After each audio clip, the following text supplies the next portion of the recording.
ce qui est agréable avec Eric Emmanuel Schmitt, c'est que sa base fan est très fidèle et toujours au rendez-vous. On est très heureux de le retrouver après une année 2020 très difficile. Il a beaucoup travaillé. Vous savez que son roman Paradis perdu, qui est le premier volume de cette somme immense de 8 volumes, marche très bien. Il a été très apprécié. Eric Emmanuel vous parlera à la fin de notre intervention de son actualité, qui est très riche et qui dépasse celle du roman et de la philosophie.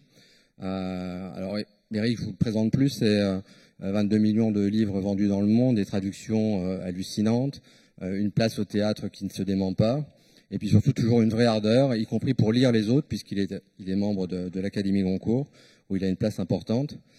Je vous demande de l'accueillir en ami et de l'applaudir très fort, parce que c'est vraiment un grand plaisir pour moi et pour vous de l'avoir aujourd'hui.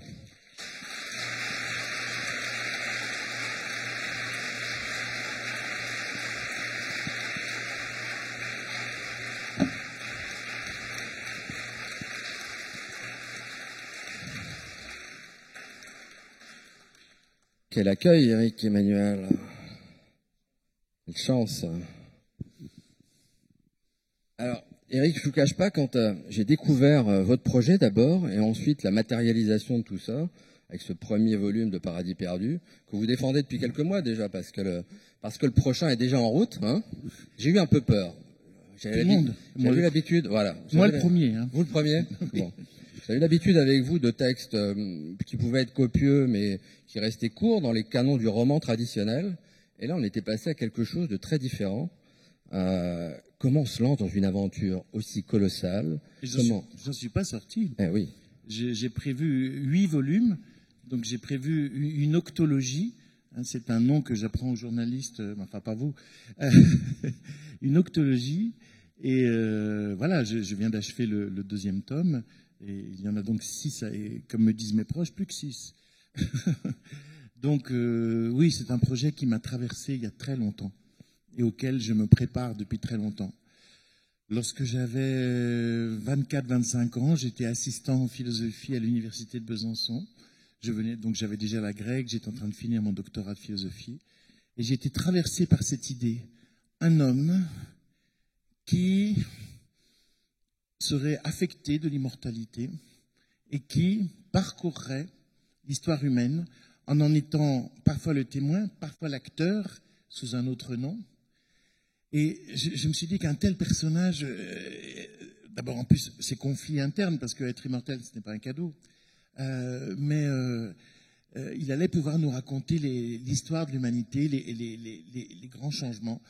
Donc voilà, j'ai eu cette idée à, oui, 24 ans, 25 ans, mais j'étais capable d'avoir l'idée, j'étais incapable de la réaliser. C'était une idée de jeune homme. Alors j'ai fait en sorte que ça devienne un projet d'homme mûr, c'est-à-dire je me suis donné rendez-vous. Je me suis dit, il faut que tu te rendes capable dans quelques années d'écrire ce livre. Ça supposait évidemment lire énormément, une documentation à la fois historique, philosophique, sociologique, spirituelle, etc. Et ça supposait aussi d'être en possession de mes moyens de conteur. Et je pense que tous mes livres avant m'ont permis vraiment de prendre possession de mes moyens de conteur et de me préparer à un récit aussi énorme, puisque à l'arrivée, ça fera un roman de 5000 pages. C'est énorme. Et que j'ai totalement prévu jusqu'à la fin. Voilà, il y en aura 500 ou 600 pages par an. Donc c'est une folie à Alexandre Dumas. Mais beaucoup de mes amis m'appellent Alexandre Dumas. Je le prends bien, hein, parce que c'est une de mes passions.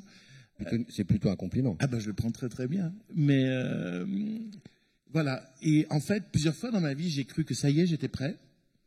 J'écrivais et je n'étais pas prêt.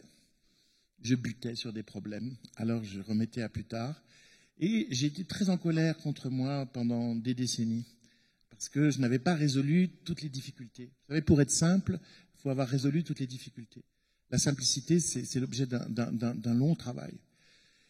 Et puis, progressivement, je pense que j'ai résolu toutes les difficultés.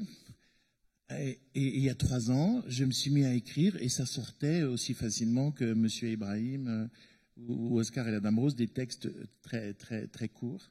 Et je me suis dit, bon, je suis prêt. Donc, en fait, c'est un projet de vie. C'est un projet de vie. Je me suis donné rendez-vous avec moi plus tard. Alors, autant dire que je me suis haï souvent, parce que je me disais, t'es toujours pas prêt. Donc je pensais que je passais mon existence à procrastiner, à dire je vais faire et à ne pas faire. Donc j'avais vraiment un rapport sur ce projet-là très inconfortable avec moi-même. Et puis il y a 3 ans, tout s'est dénoué et ce que j'ai écrit était enfin le livre et non pas des chemins pour arriver au livre. Et à partir de là, j'ai écrit le premier tome, Paradis perdu. Et puis, je viens de finir le deuxième tome qui s'appelle La porte du ciel. Quelques semaines près, vous auriez pu nous parler du nouveau tome. Alors, c'est quand même très gonflé ce que vous faites, très ambitieux. J'ai toujours été gonflé. Très gonflé. J'ai écrit sur Hitler, dans La part de l'autre. J'ai écrit sur un migrant dans Ulysse from Bagdad. J'ai écrit sur l'illumination du désert. Sur l'illumination du désert, c'est vraiment pas les intellectuels se font moquer quand ils parlent du spirituel. Et de mystique. Voilà, j'ai écrit l'Évangile selon Pilate. J'ai écrit Oscar et la Dame Rose, qui est un double tabou, un enfant malade et un enfant qui meurt. Enfin, j'ai passé mon temps à prendre des risques. Ma première pièce qui se joue en ce moment à Paris, Le Visiteur, c'est quand même juste la rencontre entre Sigmund Freud et Dieu. Rien que ça. Rien que ça. C'est Dieu sur le divan de Freud. Je rêvais d'entendre ce que Dieu pouvait raconter à Freud. Et surtout, qu'est-ce que peut comprendre Freud de quelqu'un qui n'a ni surmoi, ni parents, ni complexe d'Édipe, etc., etc. Ces deux-là sont tellement pas d'accord qu'ils ont forcément 1000 choses à se dire. Donc j'ai toujours eu des sujets absolument fous. Je crois que c'est ma caractéristique, mais je les traite, je pense, avec rigueur. Avec rigueur et douceur. Bon, là, dans la provoque, vous êtes allé loin, parce que, à l'heure où on n'en a pas fini avec le Covid, vous mettez en scène un personnage immortel. Oui. Voilà. Quelle chance il a, Noam, de ne rien craindre. Il ne craint rien, puisqu'il va vivre 8 volumes. On l'accompagne de la forêt, de la jungle, de l'Amazonie, où il peut tout faire, où il est chasseur, cueilleur. Il va découvrir, et c'est pas l'Amazonie, c'est l'Ukraine. Hein. Voilà. Ouais. Pourquoi avoir créé ce héros immortel? Je crois que c'est pour apprivoiser ma mortalité et que le lecteur qui lit ce livre apprivoise aussi sa propre mortalité et que le lecteur se dise quelle catastrophe d'être un immortel. Parce que qui dit immortalité dit fin de la naissance. Il n'y a plus de mort, il n'y a plus de naissance. Donc on sort du cycle naturel des choses. Transporter les mêmes interrogations sans obtenir de réponse, parce que c'est pas parce qu'on est immortel qu'on trouve les solutions. Transporter les mêmes chagrins, les mêmes peines pendant des siècles et des millénaires, moi j'ai pas du tout envie. Je pense que ce sera bien qu'à un moment ça s'arrête. Voilà. Ne pas vieillir en même temps que la personne qu'on aime. Bon, alors il y a des gens qui trouvent un truc, ils vivent avec des gens plus jeunes. Bon. Mais quelle tragédie d'aimer quelqu'un et de rester... Noam garde 25 ans alors qu'il peut être avec une femme qui va prendre les âges pour les femmes qu'il va aimer. On va découvrir tout ça dans les tomes qui viennent. Ça va être une horreur. Quelle tragédie, parce qu'il a eu le temps d'avoir un fils, et ça c'est dans ce tome-là, quelle tragédie de serrer un fils bébé dans ses bras et un jour, plus tard, de le serrer vieillard dans ses bras et d'entendre son dernier soupir. Noam ne se remet pas de ça. Ouais. Voilà. L'immortalité, pour lui, n'est pas un cadeau, c'est un fléau. Noam, quand on démarre le roman, il parle allemand, il fait partie de la Société libanaise de spéologie. Hein, oui, ça. Parce qu'on le trouve... oui. Le roman passe toujours du présent au passé. Au présent, c'est décrit à la troisième personne, Noam comme un personnage presque de roman presque policier. Voilà. Et donc, parce que Noam a cette faculté d'hiberner. C'est vrai que ça arrange le romancier aussi. Hein. Oui. Ça me permet de passer des époques. Mais il a cette faculté d'hiberner et donc au début du roman, il se réveille. On apprendra beaucoup plus tard à quel moment il s'était mis dans cette grotte. Il découvre le monde moderne à Beyrouth. Il y a une scène assez rigolote parce qu'il est à Jeddah, il parcourt 18 km vers Beyrouth et là, il trouve quelques boîtes de thon dans un sac. Et il découvre une petite boîte plate, ça s'appelle le téléphone portable. C'est très rigolo parce qu'on se dit ce personnage démarre dans l'époque contemporaine, quoi, hein, mais il vient de très loin. Il vient de Milan. Hein, oui, enfin, il s'est endormi, mais il y a moins que ça. Mais il n'a jamais vu de téléphone portable. Voilà. Bien sûr. Et il découvre que pour 40 000 $, il est obligé de vendre son rubis. Et puis il cherche un passeport. Et là, c'est le début de la vie sociale, quoi. Oui, parce pendant des siècles, il n'a pas eu besoin de passeport, il n'a pas eu besoin de papier. Jusqu'au 19e siècle, on n'avait pas de papier pour passer une frontière. Et puis quand on s'installait quelque part, il suffisait que 2 personnes viennent témoigner que vous êtes bien qui vous êtes, et puis on vous enregistrait. Il faut quand même bien voir que ces contraintes qui sont les nôtres n'ont pas existé pendant des millénaires. C'est-à-dire que les frontières n'étaient pas la même chose qu'aujourd'hui. Alors vous avez quelques punchlines dès le début, ce qui permet d'accrocher très vite le lecteur. Hein. C'est en aucun cas, il faut vraiment pas se laisser décourager par les 600 pages. Ça se lit très bien, c'est très profond, c'est très encyclopédique, on y reviendra, parce que je pense que vous avez une petite prétention tout à fait amicale, hein, une petite prétention à nous apprendre des choses. J'ai appris énormément de choses dans ce roman, c'est-à-dire tout en lisant un roman avec tous les personnages qui se mettent en place très vite. Parce que c'est vrai que moi quand j'ai présenté en février à la presse, les journalistes étaient très très friands du fond, c'est-à-dire de ce que je disais du néolithique, de nos changements de vie, etc., etc. Alors que moi, j'avais envie de leur raconter un vrai roman, parce que j'ai toujours écrit des vrais romans avec des personnages qui sont forts. Là, dans ce roman, il y a Noam, qui est évidemment très intéressant. Noura, qui est la femme qui a toutes les qualités et tous les défauts. Il y a son père Panoam, qui est un pervers narcissique. Ouais. Il y a sa mère magnifique. Panoam, c'est le premier pervers narcissique de l'œuvre d'Éric Emmanuel. Oui, c'est vrai qu'il n'y a pas eu beaucoup. Celui-là, vous l'avez gratiné. Hein. Ouais, au départ, on se laisse prendre. Hein. On se laisse prendre parce qu'il est un chef de village un peu sérieux, il organise la vie. Il est très il ressemble à un élu local un peu. Hein. Oui, un type sympa qui s'occupe de tout. Il est très séduisant. On découvre que c'est un type terrible. C'est un pervers total. Et puis on va découvrir. Noam lui-même va découvrir sa mère. Qu'il a négligé pendant toute son enfance parce qu'il était complètement en admiration devant son père. Il va découvrir cette femme merveilleuse et puis il va découvrir son oncle Barak, qui est mon personnage préféré. Ça se sent. Oui, voilà. Qui viendra le modèle du bon sauvage de Rousseau. Alors ça se lit très bien parce que toutes les 3 pages, il y a une petite punchline signée Schmitt, quoi, hein, qui nous arrive en pleine figure. Je cite, hein, frustré par nature, inconsolable par essence, l'homme, en fait, l'être humain est voué au malheur. Oui. Alors, c'est pessimiste, mais dans votre esprit, c'est pas si pessimiste que ça. Il faut apprivoiser ça. Il faut vivre avec. Il faut qu'on apprivoise la condition humaine. Et quand je vous disais que j'ai écrit ce livre, peut-être pour apprivoiser ma condition de mortel et accepter ma mortalité, et pour inviter le lecteur à faire la même chose, et à se dire, ouais, c'est formidable d'être mortel, ce qu'on n'est pas tous disposés à penser au départ. Donc là, il y a le philosophe qui a vraiment un propos et qui veut essayer de le rendre de façon romanesque, bien sûr. Non, c'est un livre sur l'initiation, sur la condition humaine et sur les changements qui nous font. Parce que mon but, c'est d'arriver à comprendre comment on est arrivé à la société d'aujourd'hui. Alors, vous évoquez le mariage forcé entre Mina et Noam, quoi, oui. qui évolue hein, de façon très subtile. Oui. Hein, très subtile. C'est moins simple qu'une histoire ratée de mariage forcé. C'est-à-dire que l'adolescence n'existait pas. Voilà, c'est ça. L'adolescence, c'est une invention du 19e siècle. Donc, à partir du moment où une jeune fille avait ses règles et où un garçon pouvait éjaculer, on les considérait comme adultes, d'où les mariages à 11, 12, 13 ans. Et donc, Noam a été marié à Mina à l'âge de 12-13 ans, et au fond, il a connu la satisfaction avant d'avoir la soif. Il n'a pas eu le temps de la désirer. Et c'est horrible. Aujourd'hui, on interroge beaucoup le consentement. Mais effectivement, il n'a pas consenti à ça, et elle non plus. Ils se sont trouvés en train de faire l'amour, et faire l'amour, c'était faire des enfants. Parce que je décris aussi ce moment où l'humanité bascule totalement. C'est le moment où nos ancêtres passent du statut de chasseur-cueilleur au statut de sédentaire. Et ça change tout, surtout pour les femmes. En effet, beaucoup d'archéologues préhistoriens, et d'autant plus qu'il y a maintenant beaucoup de préhistoriennes qui ont renouvelé les études, on pense que nos ancêtres chasseuses-cueilleuses avaient la même vie que les hommes. Elles faisaient assez peu d'enfants, 1 tous les 5 ans. Elles le nourrissaient très longtemps au sein, parce qu'il fallait le déplacer, l'enfant. Il fallait le déplacer, puisqu'on changeait constamment de territoire pour trouver de nouvelles choses à manger, que ce soit dans les arbres ou avec les animaux. Donc, on postule aujourd'hui qu'il y avait une quasi-égalité de l'homme et de la femme. Et c'est la sédentarité qui a tout changé.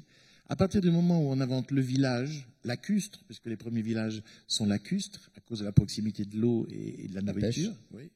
À partir du moment où on invente la sédentarité, on invente le foyer. On invente la femme au foyer. Alors, pour l'humanité, c'est un grand saut, car l'humanité va se multiplier comme jamais. La croissance démographique va être absolument énorme au moment où notre espèce passe à la sédentarité, parce que les femmes vont faire plus souvent des enfants. Oui. Donc, pour l'humanité, c'est bien. Pour les femmes, c'est épouvantable. C'est-à-dire leur assujettissement, la condition masculine considérée comme inférieure, la femme jugée bonne à rester à la maison, à élever les enfants et à préparer à manger, ça commence à ce moment-là. Donc l'assujettissement est lié à la maternité. Oui, et donc, tout le long de ce roman, je noterai les moments où il s'est passé quelque chose qui a changé totalement nos vies. Et personne ne l'a décidé vraiment. Souvenez-vous, l'arrivée d'Internet, qui l'a décidé? Ça nous a envahis. L'arrivée de l'imprimerie, etc. Et donc, il y a des changements qui arrivent, personne ne les a voulus, mais plus rien ne sera pareil à partir de ces bascules. Alors, je vais essayer de faire dans tous les romans l'inventaire des bascules. Alors, j'aimerais qu'on rentre un peu dans les personnages et qu'on commence par celle que moi j'adore, hein, parce qu'elle est rebelle, c'est Noura. Alors, très vite, hein, page 56, on est séduit, vous allez voir. C'est la découverte décoiffante, ébouriffante, cher Emmanuel Schmitt, de Noura. Alors, avec une punchline, moi j'adore. Hein. Ne me regarde pas comme ça, je vais tomber enceinte. C'est le premier mot qu'elle lui adresse. Premier mot qu'elle lui adresse. Ne me regarde pas comme ça, je vais tomber enceinte. C'est vrai que parce qu'évidemment, il a jamais vu ça. Il a jamais vu une fille comme ça. Oui. Voilà. Mais parce qu'elle est pas une fille comme les autres. Je pense qu'à chaque époque, il y a eu des femmes qui ont été infiniment singulières et qui n'ont pas subi le joug de la société de leur temps. Il y a eu toujours comme vous dites, des rebelles, des gens qui ont osé être eux-mêmes à toutes les époques. Et elle est comme ça. C'est la fille du guérisseur. Elle a une filiation. Hein, elle a quelque chose qui fait qu'elle a une colonne vertébrale, elle est robuste, elle est on dirait aujourd'hui ingérable. Hein, c'est la fille de Tibor le guérisseur, c'est la petite chasseresse rebelle et magnétique. Elle est magnétique et solaire, et en même temps, elle dicte sa loi. Pendant que les femmes sont assujetties à la maison avec des enfants, il y a la petite rebelle qui fait la loi. Exactement. Et évidemment, Noam va tomber amoureux de cette rebelle. Oui. Parce qu'il ne va pas seulement la découvrir elle, mais il va se découvrir lui par cette rencontre. C'est vrai que dans tous mes livres, j'aime raconter les rencontres. C'est les moments qui changent la vie. Les rencontres, c'est ce qui crée un avant et un après. Et là, du moment où Noam rencontre Noura, eh bien, il va cesser d'être le fils du chef, il va cesser d'être le fils de son père, il va cesser d'être conventionnel, il va commencer à ruer dans les brancards et à essayer de devenir lui-même. Donc c'est un roman initiatique. C'est ça. Voilà. C'est la fonction aussi très vite dans le roman, dans les 100 premières pages. Le mode initiatique se met en place avec le moment où on se tait, avec le père, on écoute, le moment où on prend son indépendance, et puis ce moment un peu tragique, où on découvre que le père est aussi un prédateur, c'est-à-dire qu'il va prendre la femme aimée, qu'il va en faire sa seconde femme, et vous décrivez très bien ce moment où on tue le père, symboliquement, et où il faut grandir. Il y a cette scène de l'ours qui est très belle, qui est en contrepoint de ça, avec cette rencontre d'ours énorme. C'est vraiment du grand Schmitt, on peut le dire. Du grand Schmitt, cette scène de rêve quasi éveillé, symbolique de l'ours qui s'accouple avec la jeune femme, et qui est en fait un des vrais, à mon sens, dès le chapitre 2, un des vrais virages du livre. Cette scène, elle est très très forte. Ça pourrait être une scène de cinéma, avec un génie de dingue, vous racontez cette scène où l'ours pourrait détruire Noam. Et en fait, pas du tout. C'est un rêve éveillé, c'est un rêve de puissance, c'est un rêve de revanche aussi sur ce père prédateur. Oui. Et c'est pas parce qu'il va le découvrir dans toutes ses complexités et ses saloperies qu'il va cesser de l'aimer. Ça va lui devenir difficile de l'aimer. Mais il ne va pas cesser de l'aimer.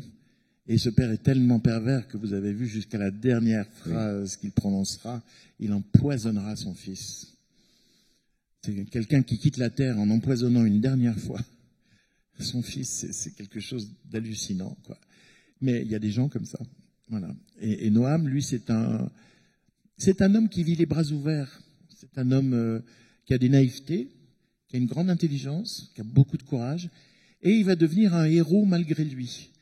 Et ça, c'est ça qui m'intéresse. J'aime pas les héros qui savent qu'ils sont des héros. Lui, ça va devenir un héros malgré lui. Tout d'un coup, il va diriger son village, il va le sauver. dans la dernière partie du livre, mais sans ambition d'autre que la responsabilité qu'il a des gens qu'il aime. Voilà. Héros malgré lui. Un homme bien, pas pour paraître bien, mais parce qu'il est vraiment bien. Il est vraiment bon. Oui. La nature a une grosse place dans le roman. Énorme. Énorme. On pourrait penser que derrière les personnages désignés, elle est peut-être le premier personnage immanent. Quoi. Complètement. Il y a cette scène, page 160, hein, c'est très précis, hein, où la vie explose dans la forêt de hêtres, avec cette scène genre qui succède la mort en couche de Mina, et Noam quitte le village, il est seul, et il y a ce contact avec l'arbre, forme d'orgasme, hein, une scène de joie et d'endorphine extatique un peu. Oui. Parlez-nous de ça parce que je pense qu'il y a que vous qui pouvez le raconter. Cette rencontre avec l'arbre nourricier, avec l'arbre qui est aussi le début de la construction d'un homme, un vrai. Oui. Noam est un homme de son époque, c'est-à-dire il sent la puissance de la nature. C'est pour ça que j'ai appelé le livre Paradis perdu, parce que nous l'avons perdu, ça. Aujourd'hui, nous pensons que nous sommes au-dessus de la nature et non pas membres de la nature, enfin depuis des siècles en tout cas. Et c'est ce qui a provoqué la situation écologique qui est la nôtre et qui est totalement inquiétante. Donc, nos ancêtres, eux, d'abord, ils étaient peu nombreux au milieu de la nature et surtout, nos ancêtres ne pensaient pas qu'ils étaient différents des animaux, de l'arbre, de la rivière, du ciel. Il y avait des esprits, des nymphes et des démons partout. Ils étaient animistes. Et donc, l'âme n'était pas la spécialité humaine et la spécificité humaine. Donc, aucun sentiment de supériorité par rapport à la nature. Je pense que tous, fugitivement, nous pouvons retrouver ça parfois dans nos expériences de la nature. Je pense qu'il nous est tous arrivé tout d'un coup de sentir la puissance d'une forêt, la force d'un arbre, la beauté insolente. Moi, je me souviens, il n'y a pas longtemps, je promenais mes chiens et un cerf est apparu devant moi. C'est la plus belle apparition de ma vie que j'ai jamais vue. Et il a disparu en une seconde.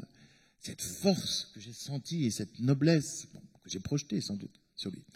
Nos ancêtres étaient comme ça. Ils étaient peu nombreux. Ils se pensaient membres de la nature. Et ce que je vais décrire, c'est que progressivement, et ça c'est dans le 2e tome, qui s'appelle La Porte du ciel, progressivement, les hommes vont cesser de chercher les dieux, les nymphes, les animaux et les démons autour d'eux, mais vont les chercher dans le ciel.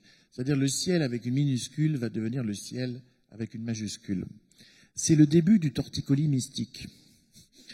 Quelle formule. Voilà. C'est-à-dire, voilà, parce que ça, c'est le 2e tome, c'est la civilisation mésopotamienne, c'est les premiers astrologues et astronomes. Et puis, comme le ciel de la Mésopotamie, c'est-à-dire de l'Irak aujourd'hui, était extrêmement pur, les observations célestes étaient extrêmement puissantes. Et grâce à l'écriture, rendu accessible pendant des siècles et des millénaires. Voilà. Donc l'homme n'a pas un statut à part. Il n'est pas, comme disait Descartes, maître et possesseur de la nature. Il est membre, humble de la nature. Et ça, nous l'avons perdu. Et j'ai même peur que ça nous précipite à la catastrophe. Et je pense que certains d'entre nous ont une âme animiste. C'est pour ça qu'ils vivent mal le temps présent. Je pense que certains d'entre nous sont d'une autre époque. Ils ont une pensée spirituelle qui correspond à une autre époque. C'est à mon avis l'origine de quelques névroses et de quelques dépressions. Et c'est l'origine aussi de la poésie, je pense. Voilà, j'essaye de retrouver de façon sensuelle, sensorielle, charnelle, ce rapport à la nature. Et c'est pour ça que j'ai appelé le livre Paradis perdu. Paradis perdu. On partage, Éric Emmanuel, une passion pour un personnage de votre roman, de ce 1er tome. C'est le personnage de Barak. Alors Barak, c'est dans l'esprit de nos contemporains, c'est Barack Obama, quoi, je veux dire. Mais ça n'a rien à voir. Ça n'a rien à voir. Barak, c'est l'oncle géant qui porte bien son nom. Hein. C'est d'ailleurs assez drôle parce qu'il est. C'est un colosse. C'est un colosse. Hein, c'est un colosse. Et il révèle des secrets à propos de Panoam et Helena, la mère de Noam. Il révèle des secrets et j'ai l'impression qu'on bascule. C'est important pour les personnages. On bascule de l'aura du père, Panoam, À l'aura de l'oncle. À l'aura de l'oncle, qui est le vrai père de substitution, et qui devient le guide initiatique, le guide initiateur, celui qui prend par la main, celui qui remet l'histoire de la famille dans le bon ordre, Oui. et qui aussi le révélateur, quitte à ce que ce soit cruel. Et ce personnage-là, on sent que vous l'avez aimé, vous l'avez construit, bichonné. Je peux vous dire, quand il est mort, voilà, j'ai pleuré une demi-journée. c'est ça. Ouais. Parlez-nous de Barack. Ah, bah, c'est un colosse, c'est un être absolument sensuel, assez libre dans ses comportements, peut-être même obscène. Un peu rustre, hein? Oui, un peu rustre, mais en fait, il a un cœur d'une sensibilité extrême. C'est un géant délicat. Voilà. Et c'est l'homme qui a aimé la mère de Noam. Voilà. Et il va, comme vous dites, il va le raccorder à son histoire familiale au bout d'un temps, quand il comprend que son neveu peut entendre. Parce que lui, il vit en dehors du village, il vit dans la nature, et puis surtout, il va le réaccorder à la nature. Par exemple, à un moment, il pêche un saumon, un brochet. Et il lui dit, regarde cet énorme brochet. Le brochet, il fait quasiment 2 mètres. Et il lui dit, va falloir qu'on fasse très très attention pour le respecter à la façon dont on va le cuisiner. C'est-à-dire, voilà, il a survécu à tout, sauf à moi. Alors, ça va être une fête et une cérémonie que de le cuisiner, parce que c'est lui rendre le respect. Voilà. Donc, il est comme ça, dans le rapport à la nature. Alors, il s'est fait voler aussi, Barack. Hein. Il s'est fait voler aussi Elena, hein, qui est devenue la femme de son frère. Et par grandeur d'âme, parce qu'il ne pensait pas qu'à lui, il a simulé sa propre mort pour libérer Elena, sa belle-sœur, de toute tentation. C'est-à-dire qu'il est parti pour ne pas entrer en guerre avec son frère, et pour ne pas faire exploser la cellule familiale. Il a laissé croire qu'il était mort. Il était mort. Pour qu'elle puisse refaire sa vie avec son frère. Donc il s'est complètement... C'est l'abnégation, c'est le sacrifice de soi pour la femme qu'il aime. Mais en fait, c'est le héros le plus romantique que j'ai jamais écrit. Seulement, il n'a pas l'air. Hein, parce que si, il y a du romantisme. Mais il est un héros romantique jusqu'au dernier moment qu'on ne raconte pas. Voilà, c'est un sentimental, c'est un romantique. C'est un Robinson aussi. C'est un homme qui aime passionnément cette femme et son neveu. Il va être capable de faire des choses incroyables pour son neveu. Et alors, dans une petite note, à un moment, je m'amuse, vous l'avez vu, oui. Parce que de temps en temps, Noam fait des notes et raconte des choses qui se sont passées des siècles plus tard. Parce que lui, il a traversé des millénaires. Il est un peu le greffier, hein. Oui. Il est un peu le greffier. D'ailleurs, ça remet toutes les choses en place. C'est ce qui fait d'ailleurs que le roman est très facile à lire, malgré les révisions. Oui, c'est ça. Donc, il nous raconte que au XVIIIe siècle, à Paris, il avait été emprisonné dans le château de Vincennes pour dette. Parce qu'on emprisonnait pour dette à l'époque, et qu'il avait rencontré dans le donjon de Vincennes un homme qu'on appelait le musicien, qui était visité par un de ses amis qu'on appelait Bouche d'Or. Et puis il nous raconte qu'un jour où ils avaient beaucoup bu, il raconte l'histoire de son oncle Barack, en faisant croire qu'il a lu cette histoire dans un livre italien de la Renaissance, mais il raconte en fait intégralement Barack. Et là, le musicien le regarde en disant, mais c'est extrêmement important ce que vous dites là. Et en fait, Barack, c'est le mot sauvage, le musicien, c'est Rousseau, Bouche d'Or, c'est Diderot. Noam, c'est Noé. Par ailleurs, Noam, c'est Noé, mais là, ça joue pas. Voilà. Mais voilà, je m'amuse aussi à montrer les grandes articulations philosophiques, moi, qui sous-tendent ma pensée. Voilà. Et donc, en racontant des anecdotes, mais en même temps, on comprend beaucoup de choses. Ce héros immortel, alors c'est marrant parce que vous êtes capable, dans un roman qui est assez épique, hein, effectivement, on est entre l'ambition de Balzac, le roman d'aventure, mais le roman d'aventure énorme. Oui, c'est épique. Avec lequel on s'embarque comme sur un bateau. Je pense que c'est épique et quotidien. C'est épique et quotidien. Ça tient un peu de l'Iliade et l'Odyssée. Oui, parce que le déluge, c'est vraiment un moment épique. Déluge. Et alors, Noam, c'est assez marrant parce qu'il assiste en fait au morcellement du travail. Au départ, le chasseur-cueilleur, il sait tout faire. Il chasse, il crée sa couche, il dort, il court. Il sait faire du feu tout seul, il sait cuire les aliments. Donc en fait, nos ancêtres chasseurs-cueilleurs savaient tout ce qu'un homme pouvait savoir. En fait, paradoxalement, ce temps de la préhistoire était le temps du savoir partagé. Et à partir du moment où on s'est spécialisé, chacun s'est mis à savoir très peu de choses et à ignorer tout le reste. Et donc, je m'amuse dans une note toujours à dire que nous sommes passés du savoir partagé à l'ignorance partagée. Et à ce moment-là, Noam raconte qu'un jour, il a sauvé Alfred Einstein dans les années 50, qui faisait de la voile sur un lac américain, et qu'il l'a sauvé. Et après, c'est lui qui l'a séché, qui lui a fait à manger, qui a fait du feu, etc., etc. Il était ahuri que ce grand génie ne sache rien des plantes, de la nature, du feu, des aliments, etc.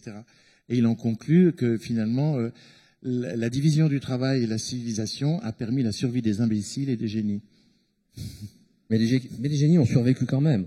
Hein? Les génies ont survécu quand même. La preuve. Mais les génies ne savent faire qu'une chose. Ouais. Voilà. Alors que dans le temps de Noam, tout le monde savait faire plusieurs choses. Moi. Mais j'aime bien m'amuser à remettre en question les idées qu'on a de l'histoire. Bon, vous avez écrit du matin à 6 heures jusqu'au soir minuit, H24, et vous avez encore trouvé le moyen de vous amuser. On le sent dans toutes ces pages. Ah oui, bien sûr. Il y a des pages qui sont drôles, je les citerai pas parce qu'elles sont un peu scato, mais c'est vraiment quand vous décrivez le Baraque, il y a des scènes qui sont truculentes, presque rabelaisiennes. Ah oui, tout à fait. Presque rabelaisiennes. Page 202, vous noterez ? D'accord. Page 202, il y a quelques punchlines rabelaisiennes qui sont vraiment très très drôles. Là, il est très libéré. Oui, il est pur. Mais vous verrez dans le deuxième tome où je suis en Mésopotamie, nos ancêtres en Mésopotamie avaient des comportements extrêmement sensuels et libérés. Quand on pense qu'aujourd'hui c'est l'Irak, ça fait froid dans le dos. Ça fait froid dans le dos. On se dit qu'il n'y a pas seulement le climat qui a changé. Ça fait froid dans le dos. Alors, comment vous faites, Eric, à avoir une plume aussi accessible, aussi populaire et jamais populiste, et à mener de front ce goût de l'encyclopédie? Parce que moi, je sens venir le moment de dire et d'éclairer, de guider. Je dis pas d'être pédagogue, quoi que vous ayez enseigné et que ça ne vous déplaît pas, mais on sort plus intelligent de la lecture de ce roman et pas seulement nourri d'une belle histoire. Alors, est-ce qu'au départ, il y a le souci, à votre échelle, d'être encyclopédiste? Mais oui, je suis un homme du 18e, pas l'arrondissement, le siècle. C'est-à-dire que, voilà, moi j'ai fait ma thèse sur Diderot, le premier encyclopédiste, qui avait ce goût d'un savoir universel et non hiérarchique. Parce que qu'est-ce que c'est l'encyclopédisme? C'est le refus de la hiérarchie entre les savoirs. C'est aussi important de savoir comment on fabrique du pain que de savoir comment on résout une fonction algébrique extrêmement compliquée. C'est ça l'encyclopédisme, c'est un respect pour tous les savoirs, qu'ils soient pragmatiques, qu'ils soient scientifiques, qu'ils soient mathématiques, philosophiques, etc. Et ça, moi, je l'ai hérité de Diderot. Et je pense aussi peut-être à l'aspect caracolant et la joie de vivre. Je l'ai aussi hérité de Diderot. Je suis allé vers lui parce que je sentais que j'avais quelqu'un qui allait m'agrandir, quelqu'un qui allait me porter. Donc j'avais fait ma thèse sur Diderot et je pense tout le temps à Diderot. Donc oui, il y a aussi un aspect encyclopédique parce que, vous savez, moi, depuis que je suis petit, mes parents, enfin maintenant ils sont plus là, mais m'offraient à chaque anniversaire, à chaque Noël, etc., des dictionnaires et des encyclopédies. Moi, le soir, je regarde les dictionnaires et les encyclopédies. Je lis pas forcément des romans, sauf pour le Goncourt, mais parce que j'ai cet esprit-là. J'adore sauter d'un savoir à un autre. Oui. Dans les années 70-80, aux belles heures de Bourdieu, on classait la société en deux parties. Il y avait de côté une société de droite, oui, encyclopédiste, s'intéressant à tout, vénérant la culture générale. Et puis il y avait la culture de gauche, post-maoïste, qui disait bon ben voilà, nous on a besoin de spécialistes. Hein. Il fallait des ingénieurs, il fallait des pilotes de chasse, il fallait des militaires, il fallait des agents du renseignement, il fallait des sidérurgistes, il fallait des mineurs. Et on a clivé comme ça, et on a séparé un peu la société. Vous, je vous sens capable de passer de l'un à l'autre. C'est pour ça que j'aimais tellement Michel Serres. Oui. Et d'ailleurs, on s'aimait tous les deux. Parce qu'il avait cette façon de caracoler au milieu des savoirs en ayant une formation scientifique et philosophique extrêmement forte. Je ne me compare pas à lui, hein. Mais c'est ce qui nous réunissait toujours. On riait en se racontant l'histoire du monde. Dans son petit ouvrage où il dit non, c'était pas mieux avant. Oui. Génial, hein? Ah ben, ça, je ne sais pas. Vous avez un doute là, hein? Non, mais j'interroge. J'ai l'impression que j'ai mis le doigt où entre vous et Michel Serres, c'est peut-être pas la communion là. Non, mais non, j'interroge nos idées. C'est-à-dire, je pense que l'histoire du monde, comme lui, n'est pas forcément l'histoire d'un progrès. Il y a des progrès scientifiques, Il y a des progrès technologiques, bien sûr. Il y a peut-être des progrès législatifs, mais encore, ils sont fragiles. Mais l'humanité ne devient pas meilleure. Voilà. Et on voit bien que, par exemple, les droits des femmes, acquis récemment, ils sont extrêmement fragiles. Même aux États-Unis, même pas besoin d'aller dans les pays du Moyen-Orient. On voit que tout est fragile. Et donc, voilà, je refuse de penser, je refuse de voir l'histoire des hommes comme un progrès. Je vois l'histoire des hommes comme un changement perpétuel, et je vais essayer de noter les grands changements. Mais j'en viens même à me dire, finalement, quand on est passé des chasseuses-cueilleuses aux femmes sédentaires, qu'est-ce qu'elles y ont gagné, les femmes? Vous voyez, on a quand même le droit de s'interroger là-dessus. Qu'est-ce qu'elles ont gagné? Elles ont eu des plus grandes familles, mais elles ont été asservies, elles ont été minorisées, elles ont été infériorisées pendant des millénaires. Elles se battent. Enfin, on n'est plus là, non? C'est récent. Ouais. C'est récent. À l'échelle de Noam, c'est sûr. Hier soir, il y avait un très joli reportage sur France 5 qui racontait les femmes peintres du XVIIIe siècle. Et il y avait 4 places à l'Académie royale pour des femmes peintres, dont Vigier Lebrun, etc. Mais elles étaient condamnées à ne traiter que certains sujets, le portrait, la nature morte, l'enfant. Il était hors de question qu'elle fasse autre chose, ce n'était pas pour une femme. Alors, vous voyez, déjà, c'était un progrès et en même temps, c'était un enterrement. Quand on s'embarque pour, vous connaissant un peu, quand on s'embarque pour une somme de 8 volumes, et vous connaissant, travaillant le plan, ne laissant rien au hasard. Ah oui, et puis en plus, je tiens à préciser que je n'ai pas de recherchiste. Oui, c'est vrai que vous faites tout. Je fais toutes les recherches moi-même, parce que j'ai trop peur qu'un recherchiste me dise quelque chose de faux ou prétende l'avoir vérifié. Alors je préfère vérifier moi-même. Donc c'est vrai que bon, mais ça fait des années en même temps que je prévois ça. Mais oui, je n'ai pas de recherchiste. Et c'est votre côté qui part dans la forêt, là, parce que on peut pas tout savoir de ce qu'on va écrire. Tout n'est pas écrit. Non, bien sûr. Comment c'est possible? Aujourd'hui, au temps de l'info ultra rapide, du tweet qui n'est pas arrivé quand il est parti, comment on peut s'embarquer dans un temps aussi long, avec autant d'assurance et en même temps, vous connaissant, autant de doutes? Mais vous savez, l'ambition, c'est ce qui nous agrandit. C'est bien d'avoir des ambitions, parce qu'on devient plus grand que soi-même, on repousse ses limites. Donc moi, j'aime l'ambition. Après, je ne suis pas toujours sûr d'être à la hauteur de l'ambition, mais ça me paraît très très important. Si je faisais toujours ce que je sais déjà faire, vous me liriez plus, je serais plus là. Vous voyez? Donc c'est très important. Et comme vous dites, il y a la confiance et le doute, mais un des bonheurs de l'âge, c'est que la confiance est plus forte. Voilà. Quand j'étais jeune et que je m'embarquais et que je n'avais pas tous les éléments d'un récit, je m'embarquais pas. Aujourd'hui, je sais qu'au fond de moi, dans mon imaginaire, l'histoire est déjà écrite. Donc il faut juste que je sois attentif à ce qui est déjà écrit dans mon cerveau. Vous voyez, je raconte souvent l'anecdote que j'ai eue avec Michel Legrand, le grand compositeur qui était un ami, et on s'aimait beaucoup, on riait beaucoup ensemble. Il était fou de littérature, moi je suis fou de musique. Et il a fait la musique de mon deuxième film, Oscar et la Dame Rose. Et un jour, on se trouve tous les deux dans la salle de projection.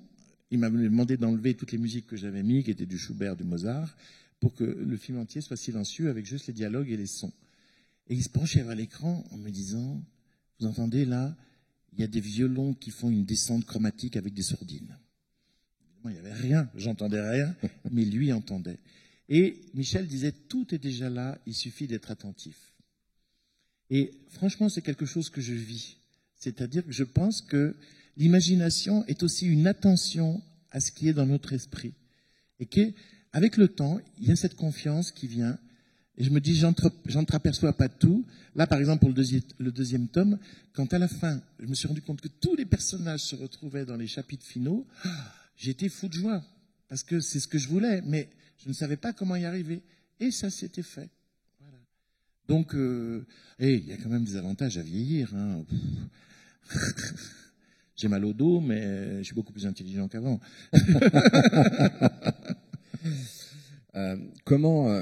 enfin, vous qui voyagez beaucoup pour le Goncourt, vous portez la parole, je veux dire, du Goncourt dans toute l'Europe. C'est une fonction assez méconnue de la société littéraire. Oui, oui, c'est Vous êtes présent. il y a 22 prix Goncourt choix de tel pays dans le monde. C'est-à-dire entre guillemets, la marque Goncourt n'a jamais été aussi haute. Et des choix très affirmés, quoi. Et n'a jamais été aussi important. Alors vous qui voyagez autant, comment vous arrivez encore à être sur les 4 chemins et à vous enfermer chez vous en Belgique pour écrire comment on gère ça? Comment on arrive à se nourrir à la fois du voyage et de l'introspection? Là, les voyages pendant 1 an et demi, Doucement. ça a été la portion congrue, c'était des Skype. Voilà. Et puis, non, j'ai mes chiens, enfin j'avais mes chiens, et donc tous les jours je vais faire 1 heure et demie de promenade en forêt. Il n'y a aucun problème d'écriture qu'une bonne marche me résolve. La marche permet vraiment d'écrire. Et donc, voilà, quand j'ai un problème, je marche. Dans votre approche du roman et de la construction du roman, est-ce que cette somme qui se met en place va vous empêcher d'écrire plus court, en marge? Eh oui, non mais j'ai chargé la mule. Est-ce que vous allez être en mesure de nous amuser un peu en créant du roman contemporain en plus de tout ça? Alors, je pense que mon énergie pour le roman est complètement absorbée par ça. Ouais. Mais par contre, je pense que j'écrirai toujours des nouvelles et des recueils de nouvelles, qui est un art que j'adore. Et j'ai déjà écrit une pièce qui s'appelle Bungalow 21 et qui sera jouée l'année prochaine en septembre à Paris par, attention, Sophie Marceau et Scarlett Johansson. Ah, beau duo. Donc je m'amuse. Beau duo, quoi. Et tous mes copains sont... Ah ouais. Tu me présentes, tu me présentes, tu me présentes. Oui. Eh oui. Parce que vous êtes capable de faire une petite pièce, entre guillemets, rien que pour respirer un peu, quoi. Oui. Hein? Ça fait toujours mon directeur littéraire. Je dis, Ouais. non, je vais me reposer, je vais écrire une pièce. Ouais. Il me dit, c'est la seule personne au monde que j'ai entendu dire ça. Bah oui. Vous êtes un bourreau de travail. Je vous ai entendu dire, il n'y a pas si longtemps, que vous ne pouviez vous endormir, j'allais dire dans la quiétude du bébé, mais c'est plus ça, mais qu'exténué, fourbu, Oui. à ne plus pouvoir, presque drogué. J'adore me coucher épuisé. Et je me dis, quelle belle journée. Je suis crevé. Ah, ça veut dire que j'ai vécu. Il y a des gens qui se plaignent d'être crevés. Moi, je me dis, c'est une journée formidable. Je suis crevé. Et à chaque fois, je me dis, je vais mourir demain matin, je ne me réveillerai pas. Et le lendemain matin, je me réveille et puis l'énergie est revenue. J'en ai parlé hier à Marie Dariussec parce qu'elle est insomniaque, quoi. Ah. Notoire. Vous avez vu qu'elle ressemble de plus en plus à Agnès Buzyn? Ça doit être les cheveux. Ça doit être les cheveux. Et Marie Dariussec, elle dort pas du tout. Oh, la Elle pauvre. dort pas du tout. Je pense que peut-être que vous devriez... Moi, le secret de ma forme, c'est que je dors comme un bébé. Voilà, je dors comme un bébé et donc quand je me réveille, je suis en forme pour des heures et des heures parce que je me concentre très facilement. Oui, oui. Fantastique. Oui, moi, je suis pas un garçon compliqué. Les gens qui vivent avec moi disent, Eric, il n'y a pas moins compliqué. Voilà. Est-ce qu'on peut parler un peu de théâtre et d'actualité? Oui. On a un peu de temps, parce que là aussi, vous réservez... Alors, le 2e tome arrive en novembre, le 3e, et je suis sûr que le plan est écrit, mais ça, c'est encore un secret. Et non, mais le 2e, il est écrit, il arrive le 2 novembre. Le 2 novembre. Vous savez ce que ça veut dire, la porte du ciel? Non. C'est la traduction en akkadien, qui était une des langues de la Mésopotamie, de Babel. Babel, c'est la porte de Dieu, la porte du ciel. Car la tour de Babel était à la fois un temple, mais un observatoire qui permettait d'observer les dieux. C'est la première fois que vous le dites. Ah oui, parce que je commence à y penser. On commence à savoir un petit peu ce qu'il va y avoir dans le 2e tome. Moi, c'est plus ce que je sais, c'est fini alors. C'est fini, ouais. Vous savez tout et nous rien, quoi. Bon. Voilà. L'actualité d'Eric Emmanuel Schmitt, il y a plein de choses qui se bousculent, pas seulement Scarlett et Sophie. Ça, c'est l'année prochaine. Ça, c'est 2023, si tout va bien. 2022. Le nombre de mâles que je vais avoir à la maison pendant ce temps-là, c'est... ça, déjà, il y a une liste d'attente.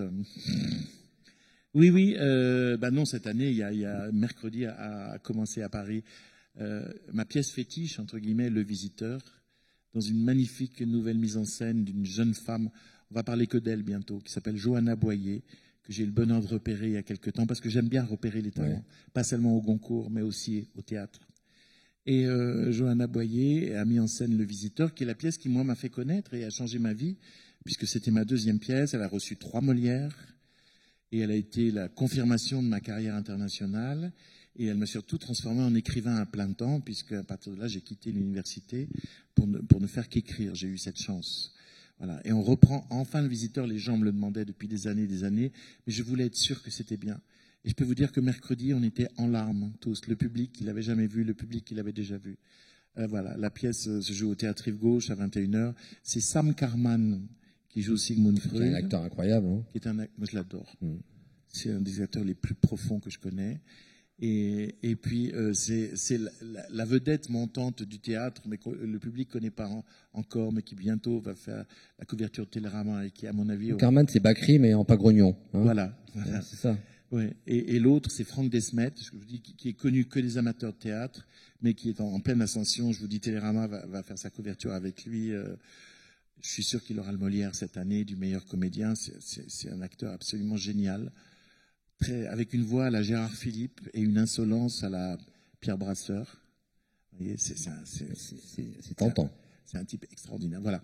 Donc j'ai eu ce bonheur de voir cette pièce renaître, parce qu'on a peur quand son premier succès renaît, on se dit ouf, est-ce que ça va prendre, est-ce que les gens vont aimer, les gens ont adoré, donc je suis très heureux.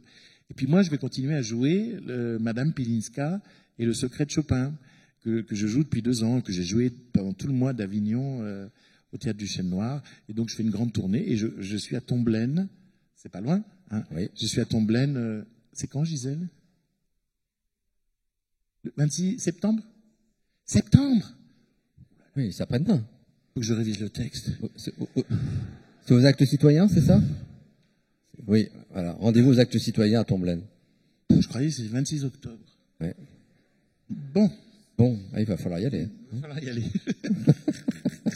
Et donc, je suis sur scène avec un pianiste extraordinaire qui s'appelle Nicolas Stavi. Et je raconte ces cours que j'ai pris lorsque j'avais 20 ans avec une certaine Madame Pilinska, qui était une Polonaise complètement excentrique, mais géniale, et qui essaye de m'apprendre à jouer Chopin, ce que je ne suis jamais arrivé à faire. Mais grâce à elle, je suis devenu écrivain, parce que justement, j'ai compris que je ne serai pas musicien. Mais on verra dans le texte. Et elle est à mourir de rire parce que c'est une slave extrêmement péremptoire. Vous savez, comme ces profs de danse russes, etc. Elle a toujours des opinions sur tout. J'adore ce genre. Qui met tout le monde au carré. Elle est terrible. Et moi, j'ai le bonheur dans ce spectacle de me jouer moi. Bon, ça, c'est pas difficile. Je me joue moi plus jeune, ça, j'y pense pas. Mais je joue 2 rôles de femme. Donc, je joue Madame Pilinska. Donc, je vais donner une voix beaucoup plus grave que la mienne, parce que je déteste les clichés. Oui, sur le... Ouais, je vais pas jouer la cage aux folles, quoi. Ouais. Donc, bon, voilà. Et puis, je joue ma tante aimée, qui est un personnage très délicat. L'actualité nous a rappelé que vous aviez écrit pour Jean-Paul Belmondo. Et ça, c'est... Il y a une anecdote qui est très belle. Parce que vous êtes en train de créer des personnages, enfin, vous créez une pièce, oui, vous allez nous la raconter. Ouais. Vous créez une pièce, et puis les personnages s'amoncellent. Alors d'abord, faut voir comment Jean-Paul est arrivé à moi. 2 ans avant, c'était 2 ans avant, en 1996, j'avais une de mes pièces jouée par Alain Delon. C'était son grand retour sur scène, c'était Variation énigmatique, une de mes pièces qui se joue tout le temps partout, et qu'a créé Alain Delon. Et c'était avec Francis Huster au départ, et ensuite avec Stéphane Fraisse. Et c'est un triomphe, et je reçois un coup de fil de Jean-Paul qui me dit « Et moi ?» Bon, c'est irrésistible. C'est irrésistible.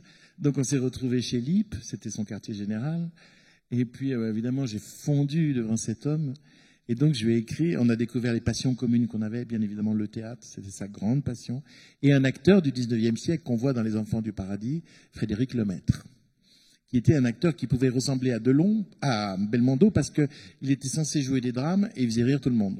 Voilà. Et donc, j'ai écrit une pièce qui s'appelle Frédéric ou le boulevard du crime. Et en l'écrivant, je l'appelais en me disant « Jean-Paul, j'ai vraiment un problème. Il me faut au moins 15 personnages. » En termes de production, c'est explosif. Oui, en termes de production, moi j'ai toujours écrit des pièces à 2, 3, 4 personnages. C'est pour ça que les producteurs m'aiment tellement. Que ça marche et que c'est pas trop cher.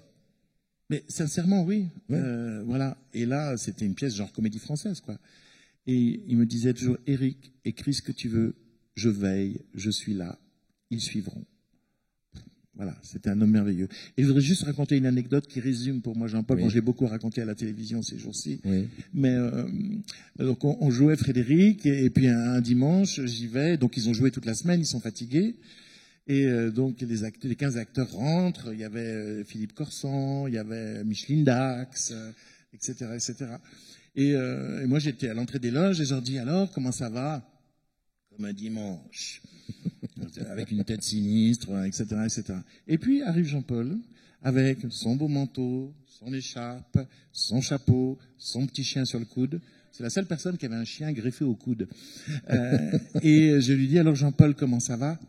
Comme un dimanche. Voilà, ça résume tout. C'est-à-dire que quand je pense à lui, j'ai beau savoir qu'il est mort, je souris. Ouais. Voilà, je peux penser à lui qu'en souriant. C'est incroyable. Il a laissé de la joie dans le cœur des gens. Oui. Oui. On en vient au cinéma. Ouais. Le cinéma.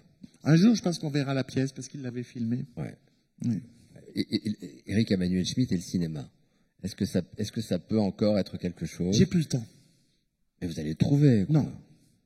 Tant que je suis dans le cycle de la traversée des temps, j'ai plus le temps. J'adore tourner avec les acteurs. J'ai fait 2 films.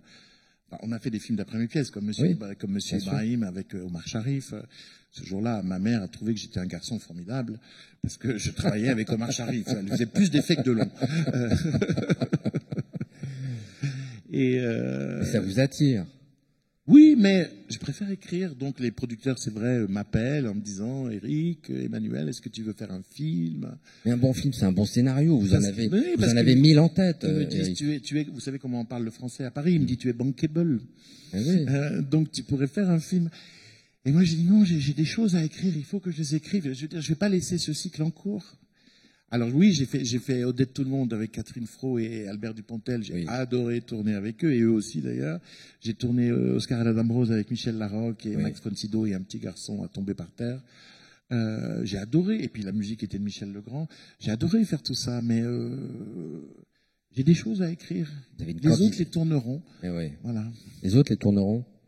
Oui, mais il y a d'ailleurs, vous le savez pas, mais en fait il y a plein de films qui se font d'après mes pièces ou mes œuvres dans le monde entier. Mais je limite les droits au pays. Donc ils n'ont pas le droit de voyager avec.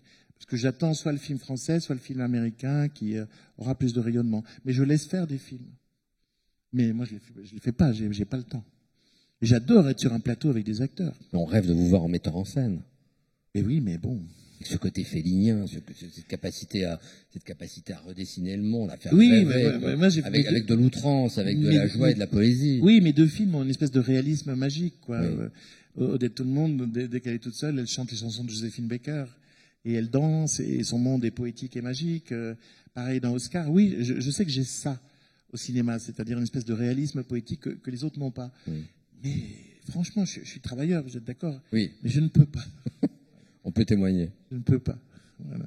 Alors, vous nous promettez de revenir à Nancy pour le 2e tome, qui est déjà écrit. Vous n'aurez pas de mal de nous le raconter. Hein. Non, mais j'aimerais bien, parce que c'est une aventure absolument fantastique, captivante, j'espère pour vous aussi. En plus, voilà, tout Albin Michel dit le 2e tome est encore plus passionnant que le premier. Alors, le jour où ils me diront rien, là, je commencerai à m'inquiéter. Je peux témoigner que ça se lit vraiment très bien, et qu'on accroche très vite les personnages. Parce que on fait peur souvent aux gens en parlant des ambitions intellectuelles du livre, mais c'est d'abord un roman. Avec des personnages. Et à l'encontre de la bien-pensance qui est dans l'air du temps, comme Les Feuilles Mortes de Kundera, oui, on peut lire 600 pages en se faisant plaisir. Voilà. Ah ouais. Non, mais c'est pas très dans l'air du temps, ça. Hein. On dégraisse en ce moment avec l'autofiction. Hein, je veux dire, non, mais moi j'essaye d'être addictif. Oui, ça marche très bien. Voilà, j'essaye vraiment d'être addictif. Schmitt, c'est une très bonne drogue et sans effet secondaire. Et sans effet secondaire. Et puis c'est vrai que moi je m'ennuie très vite. Donc j'essaye de ne pas m'ennuyer et de ne pas ennuyer mon lecteur. Voilà. Je vous conseille ce roman absolument addictif. Et Dieu sait que j'avais beaucoup de choses à lire pour la rentrée et qu'il ne m'a pas lâché de tout l'été. Voilà. Merci beaucoup, Éric. On parle juste des comptes? Oui. On parle. Parce que tout à l'heure, j'ai signé un peu à l'avance ce matin et les gens me posaient la question. Donc, tout à fait. Vous devez répondre à vos lecteurs. Pour vous éviter de la poser, j'ai publié cet été à l'initiative de Hachette Jeunesse des contes qui s'appellent les contes de la chouette, où j'essaye d'apprendre la philosophie aux jeunes enfants entre 6 et 9 ans, par des histoires. Voilà. Alors, le premier s'appelle Le chaton qui n'avait pas de courage, et où j'essaye d'expliquer ce qu'est le courage. Ce n'est pas ne pas avoir peur, c'est surmonter sa peur, etc.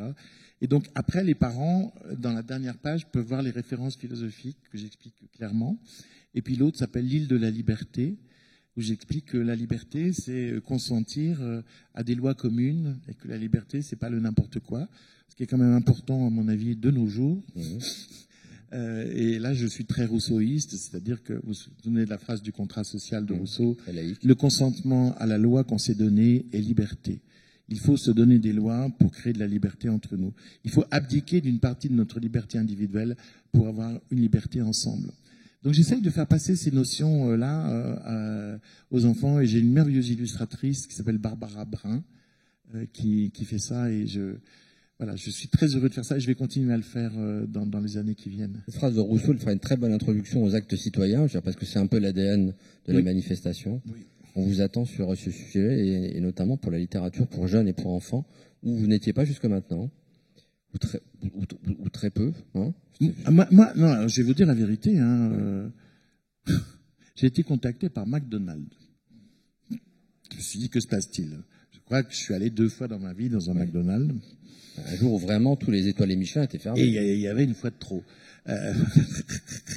Et en fait, McDonald's fait depuis 5 ans un programme de lecture pour les enfants.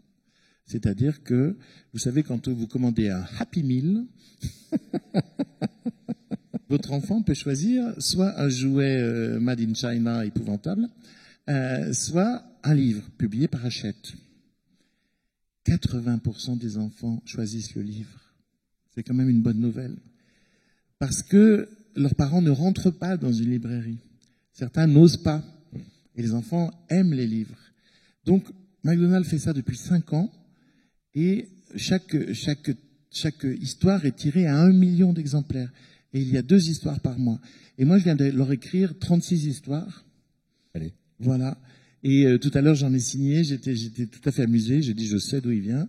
Donc, pour pousser les jeunes à la lecture. Donc, c'est comme ça que je me suis entraîné, puisque c'est Hachette qui fait ça. C'est pas McDonald's. Hein, bien sûr.